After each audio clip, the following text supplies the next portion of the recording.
Di video sebelumnya, kami sudah menampilkan video-video pidato Presiden Prabowo yang begitu tegas mengingatkan menteri-menterinya untuk bekerja buat rakyat. Bagi seorang Prabowo, kepentingan rakyat adalah di atas segalanya. Namun dalam beberapa bulan terakhir ini, terdapat beberapa menteri Prabowo yang seolah bertindak sendiri tidak mengikuti arahan sang presiden. Berikut fakta beberapa kasus viral yang melibatkan kabinet Prabowo yang tidak sejalan visi dan misi Prabowo. Pertama, Menteri Kelautan dan Perikanan, Sakti Wahyu Trenggono. Waktu Trenggono lahir di Semarang, 3 November 1962. Wahyu Trenggono diketahui sudah menjadi donatur sekaligus bendahara Joko Widodo sejak Jokowi menjadi calon wali kota Solo tahun 2005 silam. Tahun 2019, Jokowi mengangkat Wahyu Trenggono menjadi Wakil Menteri Pertahanan mendampingi Prabowo.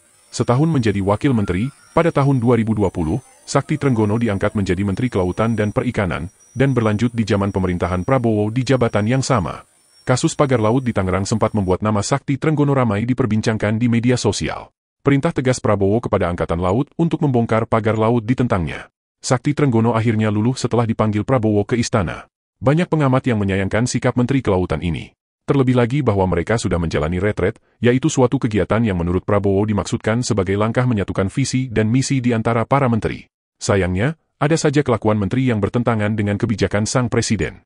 Menteri kedua yang juga sempat membuat masalah membuat kebijakan sendiri di luar visi misi Prabowo adalah Menteri ESDM, Bahlil Lahadalia. Bahlil lahir di Banda, Maluku Tengah pada tanggal 7 Agustus 1975.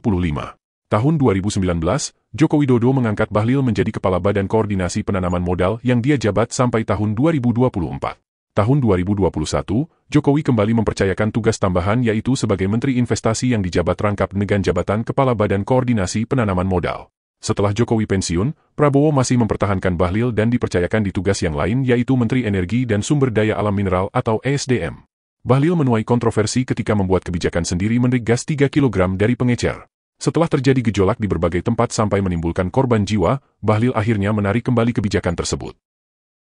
Berikutnya yang juga bermasalah dan sampai sekarang belum ada kepastian kasusnya adalah mantan Ketua Projo yang saat ini menjabat sebagai Menteri Koperasi, Budi Ari Setiadi. Budi Ari yang berlatar belakang sebagai seorang relawan, membentuk relawan bernama Projokowi atau Projo, diganjar dengan jabatan Wakil Menteri Desa Pembangunan Daerah Tertinggal dan Transmigrasi tahun 2019, yaitu di masa kepemimpinan Jokowi yang kedua. Menjelang pergantian Presiden tahun 2023, Budi Ari diangkat menjadi Menteri Komunikasi dan Informatika, setelah sempat mengancam akan membubarkan relawan Projo.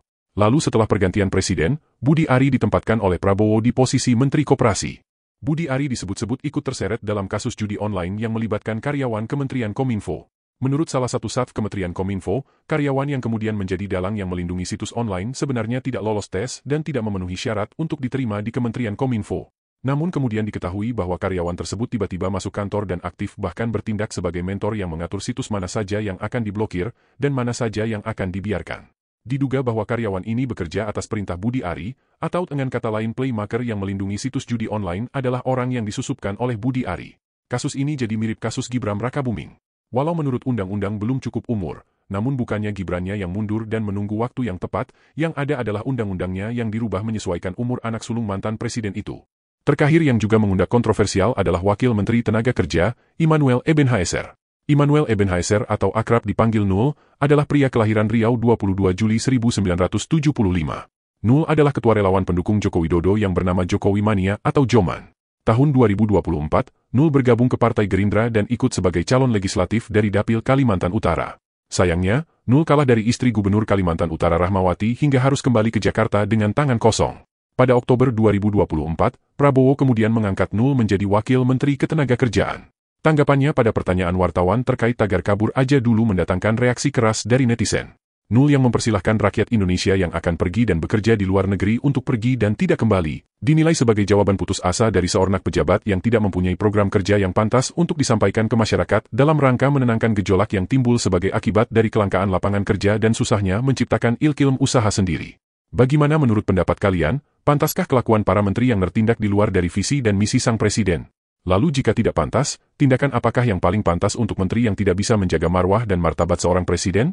Tuliskan jawaban kalian di kolom komentar, dan jangan lupa like dan subscribe, agar channel ini dapat berkembang. Terima kasih.